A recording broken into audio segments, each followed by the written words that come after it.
میں روحانی وظائف میں سے آج ایک ایسا وظیفہ لے کر آیا ہوں جس کو خود میں نے اپنی ذات پہ آزمایا ہے،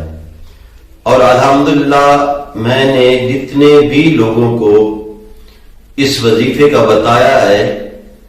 اللہ تبارک و تعالیٰ نے ان تمام کو شفا یابی عطا فرمائی ہے۔ اگر کسی بھائی کے دانت کو درد ہے یا داڑھ کو درد ہے تو اس کو منہ سے نکالنے کی کوئی ضرورت نہیں، یہ میرا بتایا ہوا عمل کر لیں، انشاءاللہ تبارک و تعالی عمر کے ساتھ ساتھ آپ کے دانتوں کی ہر بیماری سے اللہ تبارک و تعالی آپ کو محفوظ فرمائے گا۔ وہ عمل کیا ہے، آپ غور سے سنیے گا کہ عشاء کی نماز میں جو ویتر ہوتے ہیں، ان ویتروں میں پہلی رکعت میں سورۃ فاتحہ کے بعد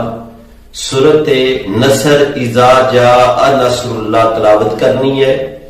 اور ویتروں کی دوسری رکعت میں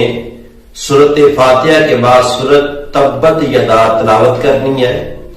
اور ویتروں کی تیسری رکعت میں سورۃ فاتحہ کے بعد سورۃ اخلاص پڑھنی ہے۔ اور یہ پابندی کے ساتھ روزانہ عشاء کی نماز میں جب بھی ویتر پڑھیں تو ان صورتوں کی پابندی کے ساتھ تلاوت کریں ویتروں کے اندر، انشاءاللہ تبارک و تعالی